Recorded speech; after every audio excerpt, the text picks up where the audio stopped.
The worst part isn't what cameras see. It's what they prove you were never supposed to know. A shadow that wasn't in the room. A face behind you when you remember being alone. 5 people pressed play, hoping it would explain the noise and calm the fear. It didn't. If you enjoy true horror stories whispered from the dark, don't forget to subscribe, if you dare. Welcome to Mr. BlackWhisper. I used to work nights as a security guard in a small office building downtown. It's a kind of place that looks expensive during the day and empty as a shell. After 9 p.m., my shift was simple. Sit at the front desk, watch the lobby, and keep an eye on the 4 security feeds lined up on the monitor in front of me. Nothing ever really happened. That's what I liked about it. The building had glass doors facing the street, a wide marble lobby, and a single elevator at the far end. At night, the only light came from the desk lamps and the glow of the monitors. The cameras showed the lobby, the elevator, the parking garage, and a narrow hallway leading to the maintenance room. I knew every angle by heart. I knew where the dead pixels sat, where the light flickered, where reflections distorted. I also knew, or thought I knew, that I was always alone. One Thursday around 2 a.m., I started hearing it. A soft creak just behind me. Not from the lobby, not from the doors. From the chair I was sitting in. It was the same old leather office chair that squeaked whenever I leaned back too far. Except this time, it creaked when I wasn't moving. I shifted. It creaked again. I'd stopped, held perfectly still, and listened. The leather sighed and pressed, like someone was leaning slowly over the back of the chair, putting weight on it. The tiny hairs on my arms rose under the thin fabric of my uniform. I told myself it was just the old hydraulics, heating and cooling. Air pressure, anything but what it sounded like. A weight behind me, where there was no one. I turned around. Empty lobby. Empty glass doors reflecting my own pale face back at me. No one behind the desk. No one near the chair. I laughed it off, the way you do when you're tired and wired and you know you're being stupid. I went to the break room, made coffee, came back, and forced myself not to think about it. The creaking didn't return that night. The next shift, it did. This time it happened while I was looking straight at the monitors. The lobby camera showed the back of my chair, my shoulders barely visible. The maintenance hall was dark except for a single emergency light. The parking garage was a still concrete maze. The elevator sat on the first floor, doors closed. And then the sound started again. Soft, deliberate, like someone bracing their hands on the back of my chair and leaning in, testing how much weight it could take. I watched the lobby camera, expecting to see something behind me. A shadow, a shape, a trick of the light. Nothing changed on the screen. I stayed completely motionless. The chair creaked again, closer to my ear now, as if breathless weight was hovering just above my shoulder. The sound was so close that my throat went dry. My body told me to run. My mind told me to stay still and not embarrass myself. I moved anyway. I spun around. Empty. The room felt wrong. Like sound had been sucked out of it. My own breathing sounded too loud. I got up, walked in a tight circle around the desk. Checked behind the potted plant, peeked under the desk like a child. Nothing. I knew there would be nothing. That didn't stop my hands from shaking. When I sat down, the chair let out one long, low groan, like something was reluctantly making room for me. I didn't sleep that morning. When my shift ended, I went home and told myself I'd imagined it. Just nerves. Just one of those things that becomes a story you laugh about later. The laughing part never came. The third night, the building manager called and asked me to do something I normally wasn't allowed to touch. Review recorded footage. There had been a complaint from a tenant about someone wandering the lobby after hours earlier in the week. They wanted me to go back 3 nights and check the tape between midnight and 3 a.m. I didn't like the idea, but I liked the overtime. I sat down in the dark control room behind the front desk, closed the door, and pulled up the archived files. The control room was barely bigger than a closet, lined with humming equipment and one large monitor. I rewound the lobby feed to the requested date, sped through hours of nothing, then slowed it down as the time stamp neared midnight. The building's lights dimmed. The last cleaner left. The doors locked. Then it was just me on the screen, alone at the desk. Watching yourself on camera is always a little unsettling. You notice every nervous tick, every pointless stretch, every time you pick your phone up just to pretend you're not bored. I watched my own recorded self scroll through his phone, drink coffee, yawn. Then, at 1:12 a.m., I saw it. The chair creaked. Even on the recording, I could hear the faint leather sound through the tiny built-in speaker. I watched myself look around, frown slightly, then shrug it off. That's when the lobby camera flickered. Just one frame. One fraction of a second. One missing heartbeat. I almost missed it, but my brain caught the wrongness before I did. I rewound, slowed it down, and stepped through frame by frame. Frame, me, alone at the desk. Next frame, me, alone at the desk. The frame between them, I stopped breathing. In that single frame, there was someone standing directly behind my chair. Not a blur, not a shadow. A person. Tall enough that their head was slightly above mine. Close enough that their face hovered right over my shoulder. The image was grainy, but the details were there. Long, limp hair hanging forward. Clothing too dark to make out. Head bent like they were watching whatever I was doing on the phone. Their face was turned just enough toward the camera that I could see one eye. It was looking directly into the lens. Next frame, gone. Back to empty space behind me, like nothing had ever been there. I stared at that frozen image so long my eyes watered. I zoomed in until the pixels broke apart, but the shape stayed clear enough. The way its shoulders hunched forward, the angle of the neck, the absolute stillness. Whoever they were, they hadn't come through the doors. I checked. No one entered or left the building for hours on either side of that moment. No elevator movement. No motion in the hallway. Just that one frame, where I wasn't alone and had no idea. My stomach twisted. That was the same night I'd heard the chair creak for the first time. My hand hovered over the delete option. Alert, I know you should copy the footage. Send it to the manager. Log the incident.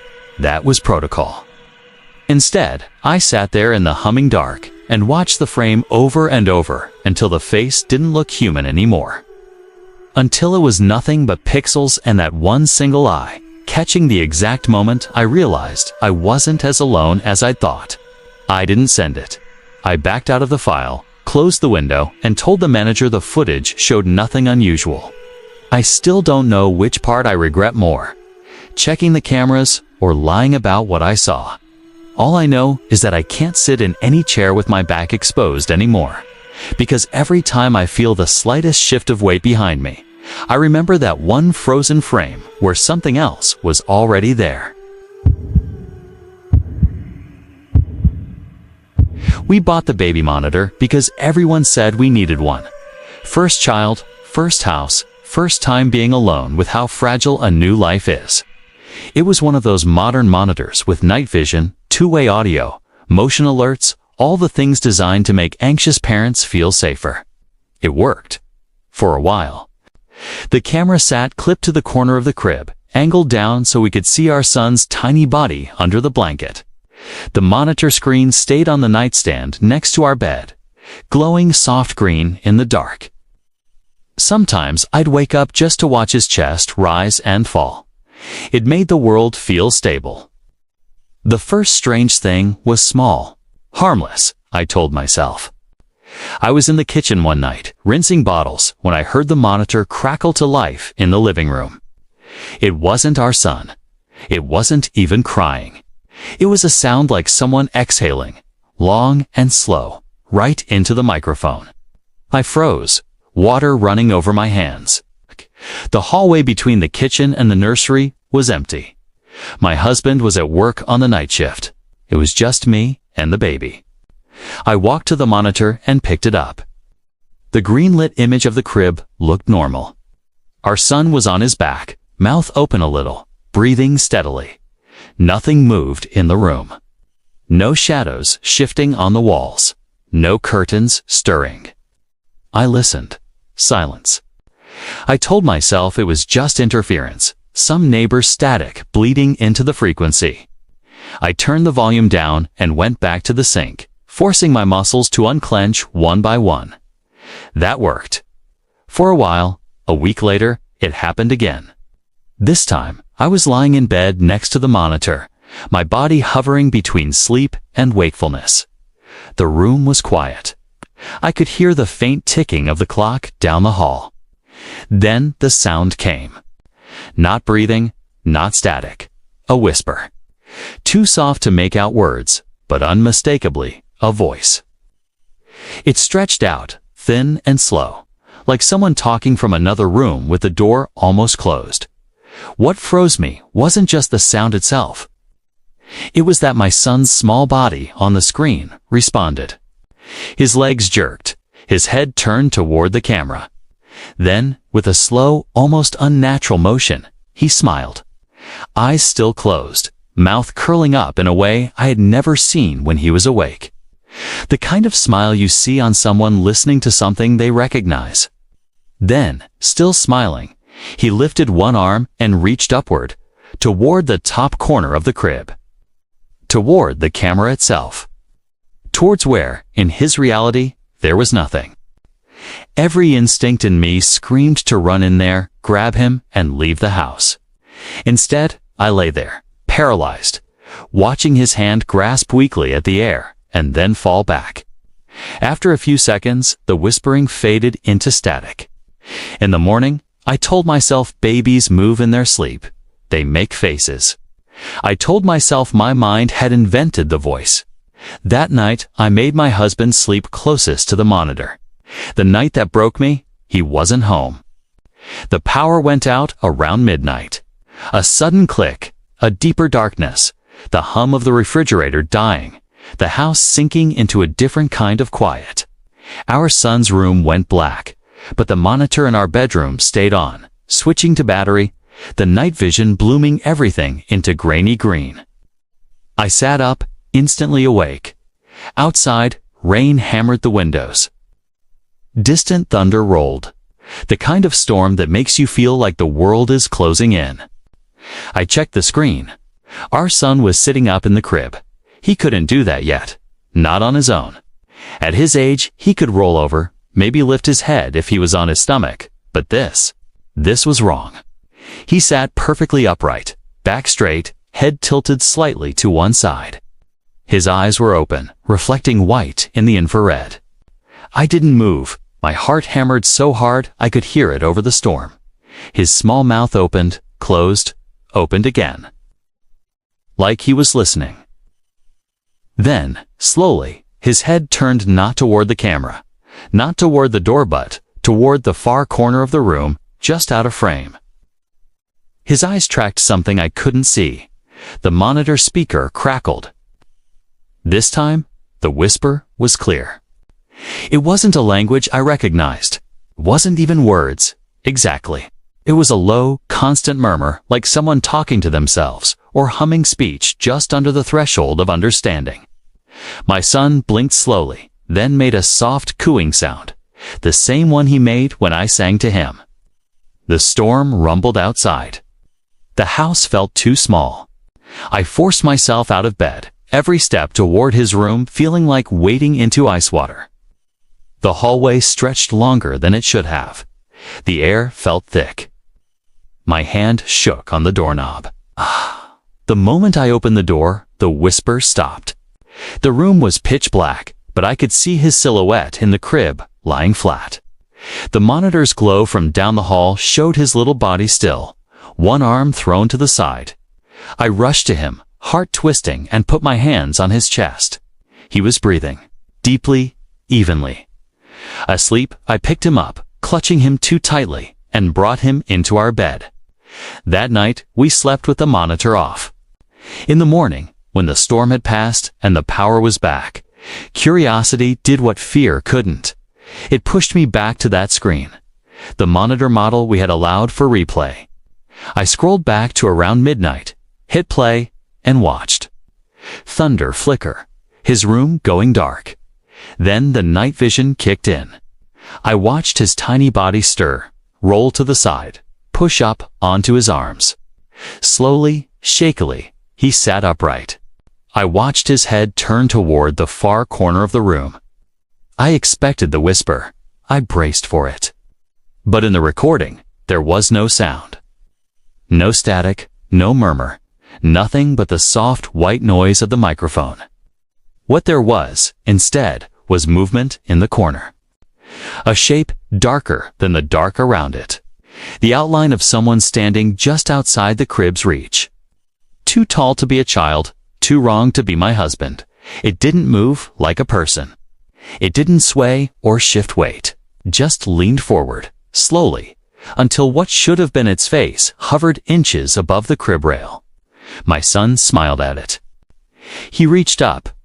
His small fingers curled toward the darkness, and for a split second, the shadows dipped toward him in return, as if reaching back. That was when the recording glitched. A single skip, and then he was lying flat again, alone. I stopped the playback and deleted the file. Then I unplugged the monitor, took it outside, and smashed it with a hammer until the plastic cracked and the lens shattered into glittering dust. My husband thought I overreacted. We argue about it still. He tells me I was sleep deprived, that I imagined things. Maybe he needs to believe that. I don't argue anymore. I just know that our son doesn't sleep in that room now. And that when he started talking the first time I heard him laugh alone in a darkened room, I didn't ask him who he was talking to. I used to drive for a living. Long haul mostly. Nights spent on highways that felt like endless black ribbons fraying at the edges. You see things out there that don't make sense even before you add fear or exhaustion into the mix. That's why I installed the dashcam. For proof. For protection. If someone cut me off, if something happened, I wanted a record. The night I stopped trusting, it started out ordinary.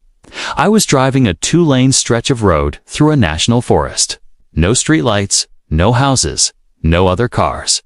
Just my headlights carving a tunnel through trees and fog. The clock on the dash said 2:37 a.m., a time when the world feels thinner. The fog thickened, rolling in low from the tree line. I slowed down, watching the yellow lines blur and reform ahead. The radio was off. My only soundtrack was the engine, the occasional bump in the road, and the faint rattle of something loose in the back. Then I saw it. A shape in the fog, dead center in my lane. I slammed the brakes. The truck shuddered, tires screaming, the trailer lurching behind me. Instinctively, I gripped the wheel and braced for impact, but there was nothing to hit. The shape broke apart into mist as the truck stopped, the headlights staring into white nothing. My heart pounded, hands shaking. I turned on the hazard lights and sat there, listening to the tick-tick-tick as the orange flashes bounced off the fog. That was when something moved just outside the beam of the headlights. Not an animal, not a car. Something vaguely human-shaped, standing on the shoulder, half-turned, toward the forest. Too far to see clearly, too close to be comfortable. It didn't move like a person caught in headlights. No flinch, no shielding eyes. Just this slow pivot, like it was turning its attention. I blinked, and it was gone. The fog thickened again. I decided I was done with this stretch of road. I eased the truck forward, keeping my speed low until the fog eventually thinned and the trees gave way to empty fields and, finally, a gas station. I pulled in under the harsh fluorescent lights, hands still unsteady. As the pump clicked into place and the diesel flowed, I remembered the dashcam. I had footage. That thought was weirdly comforting, as if the camera had been a second pair of eyes, more reliable than my own. I climbed into the passenger seat, pulled the small memory card, and plugged it into my laptop. The video played back in real time. The dark road, the steady hum of the engine, the delicate sweep of the headlights. I watched myself drive, the time stamp ticking toward to 37. The fog rolled in. The shape appeared. On the video, it looked darker than I remembered, more solid. A tall, narrow figure standing motionless in the road, arms hanging at its sides. Not the vague blur my memory had tried to soften it into. When the truck's headlights washed over it, there was no facial detail, no clothes I could identify, just this upright shadow. Then the brakes engaged, and for a second, the figure seemed to move toward the cab instead of dissolving. Like the distance between us closed in an instant, and then it was gone. I kept watching, forwarding through the moment I'd pulled into the gas station. I felt stupidly relieved that the camera had captured it. I wasn't losing my mind. I wasn't tired enough to hallucinate. Then the dashcam played something I hadn't lived. The video, without any break, showed the truck still sitting on the highway. Hazards blinking, fog swirling around. I watched myself in the driver's seat, hands gripping the wheel. Only, something was off. The me in the video wasn't breathing the way I remembered. My shoulders weren't moving in that tight, panicked rhythm. I looked too still, too calm. Outside the truck, just out of reach of the headlights, the fog shifted. The tall, narrow figure from before stood at the edge of the beam. As I watched, it took one slow step forward, then another. No sound, no drama, no jump. It's just this inevitable, patient approach, like it knew it had nothing but time. On the video, I didn't react. I sat there, frozen eyes fixed straight ahead. The figure came closer until it was at the edge of the hood, then disappeared out of the camera's field of view, presumably heading toward the driver's side door.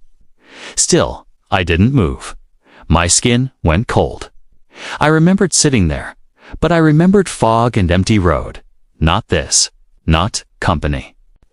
Then I saw something that made my throat close. From the corner of the dashcam's interior reflection, barely visible in the glass, I could see my own face. Not quite a mirror, but enough. My eyes were open, staring, pupils so wide they swallowed the color. I wasn't breathing. My jaw hung slightly slack, as if I were listening to something only I could hear. The hazard lights ticked on, off, on, off. The figure never came back into frame. The video continued for another 47 minutes. 47 silent, unmoving minutes where I sat in the cab, lights blinking, engine running, body perfectly still. Then, without warning, I blinked. My shoulders rose as I took a huge breath, like someone surfacing from deep underwater. I shifted in the seat, rubbed my face, looked around like I was waking up from a nap. That was the moment I remembered. The recording ended when I started driving again. I checked the timestamp. According to the dashcam, those 47 minutes happened. According to my memory, they didn't exist. It had been a pause, a few seconds at most. I sat there in the gas station parking lot, bathed in fluorescent light, watching myself sit dead still in that cab, while something unseen stood inches away. Something that had walked into the blind spot of the camera and stayed there long enough to steal nearly an hour from me. I deleted the file. Not because I didn't believe it, but because I did. Because every time I'm alone in a vehicle now and the world outside the windows turns black, I can feel that missing hour stretching out behind me like a second life I almost lived. I still drive sometimes, but I don't use a dashcam anymore. I'd rather not know what's standing just out of frame, waiting for me to stop. I worked the front desk at a roadside motel that had seen better decades. Cigarette burns in the carpets, a neon sign that buzzed more than it glowed, and a layout that made no sense. The kind of place people stayed when they were running from something or too tired to care. The cameras were old, but they worked, barely. We had one pointed at the parking lot, one at the front desk, one down each wing of the hallway, and one at the back exit. The footage fed into a dusty monitor behind the counter. Flickering and grainy, but enough for management to say we had security. One night, just before midnight, a man checked in. Mid-40s, maybe, with a duffel bag and eyes like he hadn't slept in days. Paid cash, asked for a room on the far end of the left hallway, as far from anyone else as possible. I gave him room 117. He didn't make small talk. Just took the key card, nodded once, and walked down the corridor, his figure shrinking in the dim light. I watched him go on the hallway camera, the frame stuttering as he passed under each weak ceiling lamp. He didn't stand out, not then. 3 hours later, the night turned strange. I was half dozing behind the counter, a lukewarm cup of coffee beside me, when the phone rang. Not the front desk phone. The internal line, the one from the rooms. Room 117, I answered. Ow. There was nothing but breathing on the other end. Slow, uneven, like someone trying not to cry or trying not to be heard. I said the usual front desk line, asked if everything was okay, if they needed anything. The breathing stopped. The line clicked dead. I sat there, the dial tone humming in my ear, and told myself it was a wrong number, a pocket dial, something I put the phone down and forced myself back into the quiet. 15 minutes later, the police called. They asked if we had a guest under a certain name. I checked the registration cards. We did. Room 117. I told them that, and the dispatch operator's voice tightened. She said officers were on their way and that I should not, under any circumstances, knock on that door. I asked why. She said the man's family had reported him missing 2 days earlier and believed he might harm himself. I hung up with a new kind of silence in my ears. The monitors seemed louder, the static buzz against the quiet. I watched the hallway camera, frame fixed on the left corridor where room 117 sat at the far end. The door was closed. No movement, no shadows. Then, over the monitor's tiny speaker, I heard it, a dull thud from somewhere down that hall. Not loud, but heavy, followed by another, then another, a rhythm that made my stomach knot because I'd heard that kind of sound before. Someone kicking a wall. Someone hitting something soft. Someone swinging their weight from something that shouldn't bear it. I grabbed the physical master key and started toward the hallway before I remembered the dispatcher's warning. I stopped halfway, heart racing, caught between protocol and the sound of those muted thuds. I turned back, decided to do the one thing I could safely do. I rewound the camera. The system was old, but it had a continuous loop. I scrolled back to the moment the guest had walked to his room and hit play. He appeared on the screen, duffel slung over his shoulder, walking down the hallway. Room numbers passed by: 111, 113, 115, 117. He stopped at his door, unlocked it, went inside. The hallway stayed empty. Minutes passed, then an hour, then 2. No one else went down that hall. I fast-forwarded until the time stamp matched the current time, then slowed it just as the first thud sounded from down the real hallway.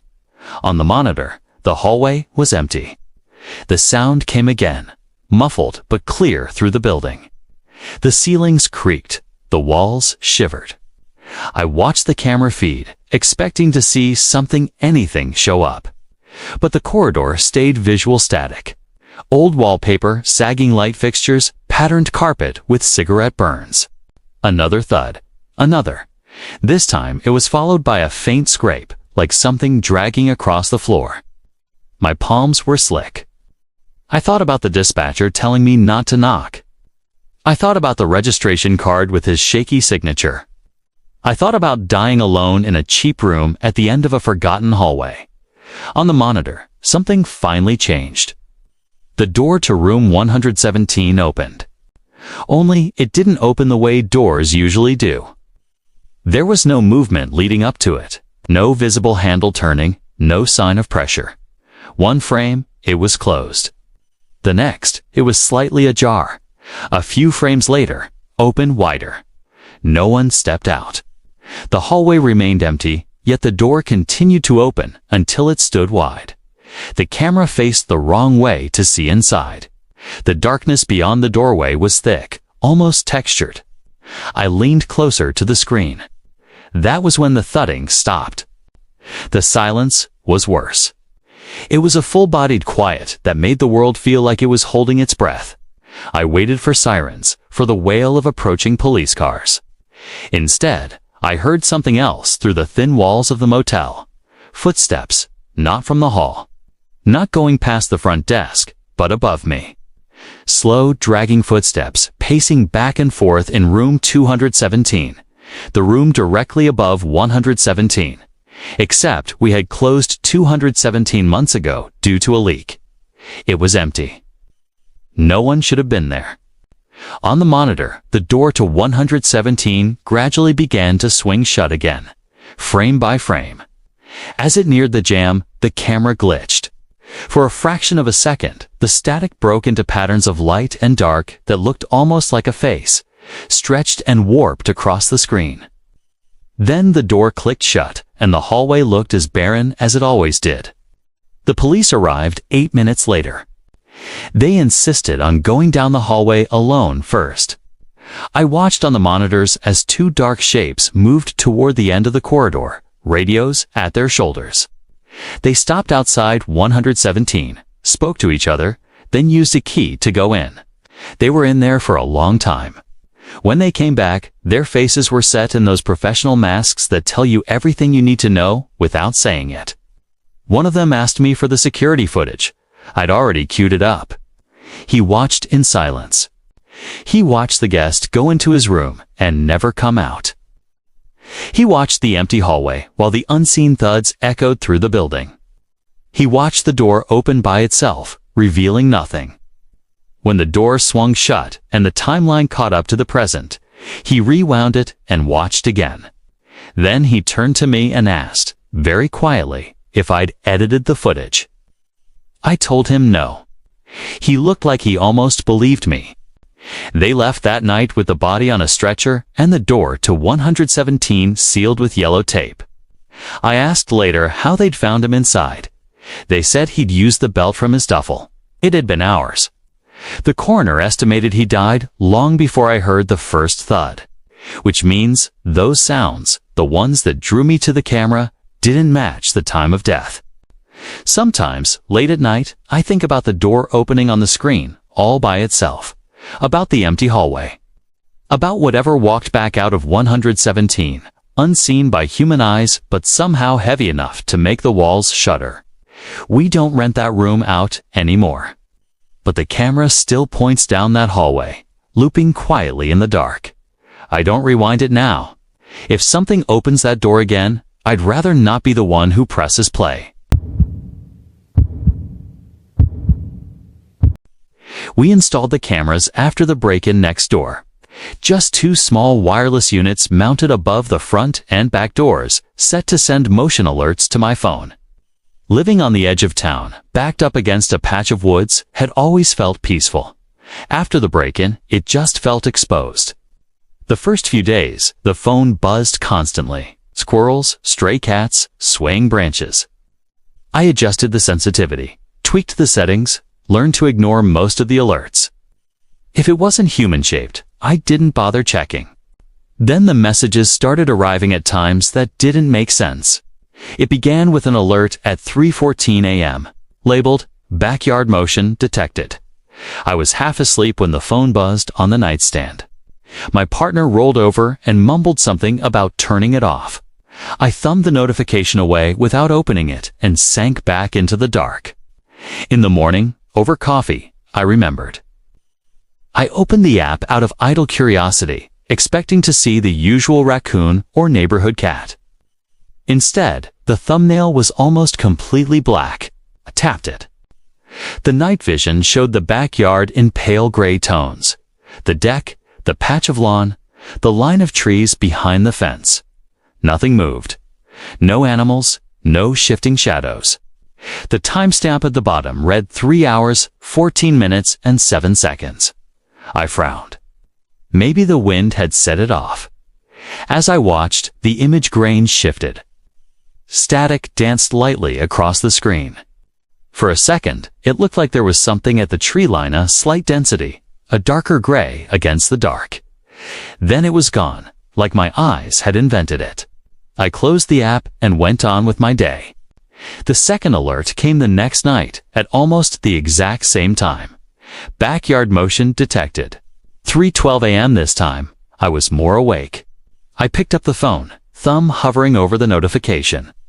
Something about the timing, the repetition, bothered me. Instead of watching it in bed, I waited until morning again. At 8 a.m., in the safety of sunlight, I opened the app. Same pale gray view of the yard, same stillness. Only this time, the camera showed a slightly different angle. The frame was tilted, as if the unit had shifted on its mount. The fence line looked higher, the tree line closer. I watched the clip 3 times. No movement, no obvious cause.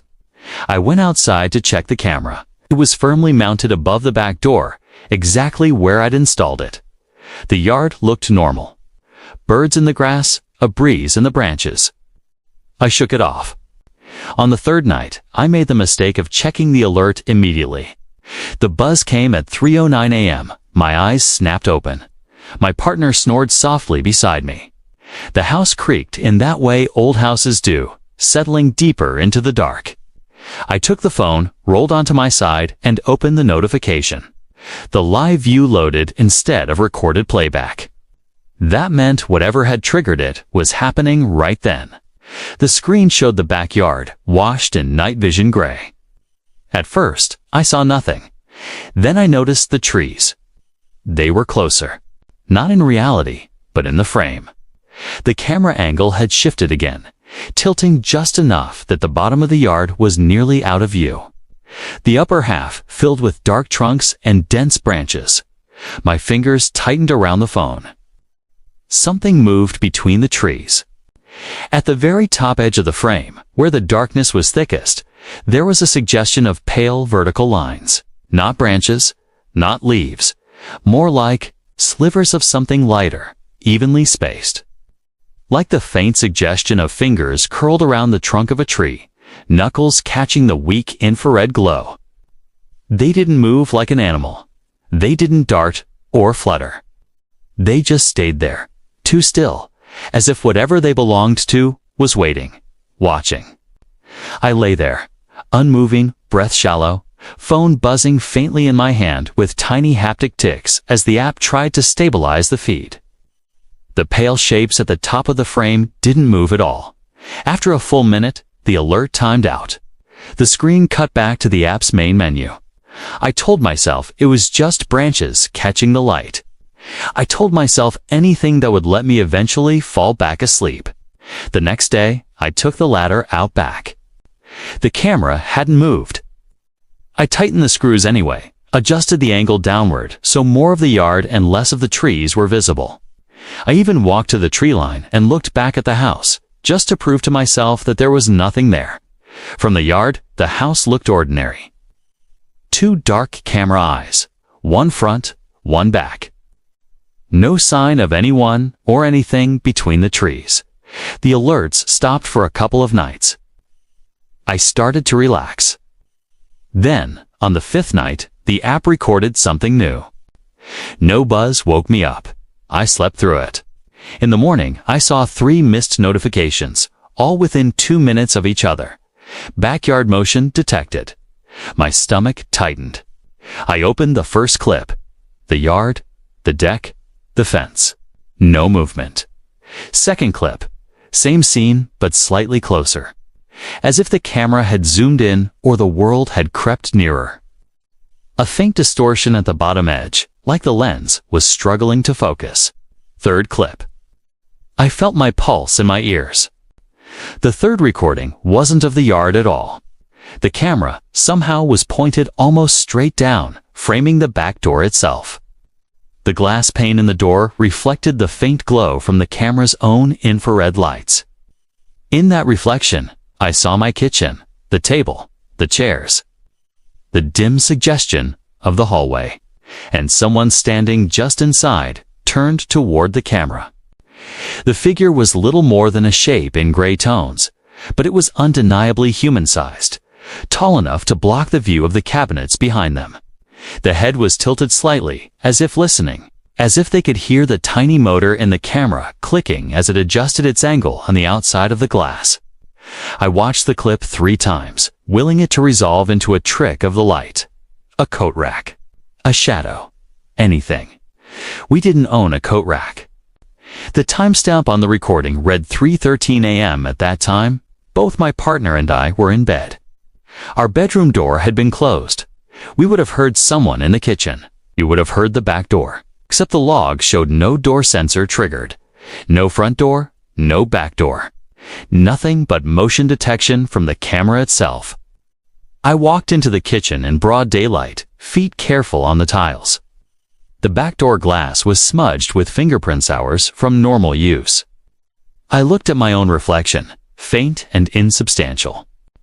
Then I noticed something near the top of the glass. Smears. Not quite prints, not quite dirt. For long pale streaks running down as if someone had pressed their fingertips there and slowly dragged them downward. I cleaned them off. Hard. Too hard. That night, I turned the camera off. Not just disabled notifications. I closed the app, dug through the settings, and powered the device down completely. I did the same with the front camera. My partner argued, said the whole point was security, that turning them off defeated the purpose. What I didn't tell them was this. The app had one more feature. Under Advanced, there was a log of live view sessions. Every time the camera feed was watched, from any device, it timestamped it. The last few entries, right before those 3 backyard alerts, weren't mine. 3 separate live view sessions, all labeled, plainly, backdoor camera accessed. The timestamps matched the recordings. The IP address listed under viewer wasn't ours. I deleted the log. I deleted the app. I unscrewed the cameras and put them in a box in the garage. Now, when the wind moves through the trees behind the house at night, I can't see what's out there, and maybe that should scare me more. But there's a different kind of fear in knowing that something out there can watch you back, can turn your own devices into its eyes, can stand inches away on the other side of a thin pane of glass and study the way you sleep. I thought cameras would make me feel safer. Instead, they taught me that some things don't want to be caught on video. They want you to know they're there, and they want to know that you know. And once you've seen them, even in grainy, gray, and static, you can never again convince yourself the dark outside is really empty.